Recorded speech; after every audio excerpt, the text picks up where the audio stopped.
Kidney கல்லு, kidney failure இருந்தா எப்படி சரி பண்றது? முதல்ல கிட்னி கல்லை பத்தி சொல்றேங்க. கிட்னி கல்லை ஒரே நாளில் கரைப்பது எப்படி? Super idea. ஒரு நாள் தான் டைம். ஸ்கேன் பண்ணி பாருங்க, இல்லாம போயிடும். பீன்ஸ், சோயா பீன்ஸ் இல்ல, இந்த காய்கறி பீன்ஸ், அமெரிக்கன் பீன்ஸ் சொல்லுவாங்க. அந்த பீன்ஸ் 1/2 கிலோ வாங்கிட்டு வரணும். அதில் இருக்கிற விதையெல்லாம் எடுத்துடணும், சின்ன சின்னதாக கட் பண்ணணும். 1/2 கிலோ பீன்ஸை 2 லிட்டர் தண்ணியில் போட்டு அடுப்பில் வச்சு சூடு பண்ணணும். கேஸ் ஸ்டவ்வை சிம்மில் வச்சு லேசாக வச்சு 2 மணி நேரம் சூடு பண்ணணும். சூடு பண்ணி முடிச்சோடனே அதை எடுத்து மிக்சியில் போட்டு கூழ் மாதிரி அரைச்சிடணும்.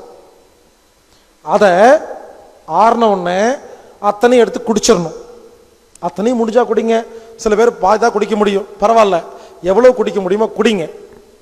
குடிச்சு முடிச்ச செகண்ட்ல இருந்து 2 மணி நேரத்துக்குள்ள 3 லிட்டர் தண்ணியை விட்டா குடிக்கணும். இது வெறு வயிற்றுல காலையில தான் பண்ணணும். அந்த டைம்ல வேற எதுவுமே டீ காஃபி வேற எதுவுமே சாப்பிடக்கூடாது.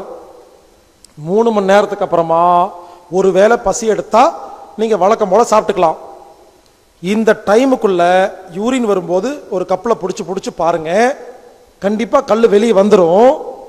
ஒரு சில நேரத்தில் சில பேர்த்துக்கு வந்துடுது, சில பேர்த்துக்கு வலி எடுக்கும். அந்த கல் வெளியே வருது இல்லைங்களா, யூரின் ட்ராக்ல லேசா வலிக்கும். சில பேர்த்துக்கு கொஞ்சம் கீறி விட்டு அங்கே புண்ணெல்லாம் கூட பண்ணிடும். பயப்படாதீங்க. அப்படி வந்தாலும் அந்த கல் வெளியே வந்துடும், லேசா வலிக்கும். 2 நாள்ல அந்த வலி சரியா போயிடும். உடனே ஒட்டிக்கு, அவ்வளவுதான். ஒரே நாளுங்க. ஆச்சரியமா இருக்குங்க. நீங்க 2 நாளுக்கு அப்புறம் போய் ஸ்கேன் பண்ணி பாருங்க, டாக்டர் ஆச்சரியப்படுவாரு, கல்ல காணாம பாரு.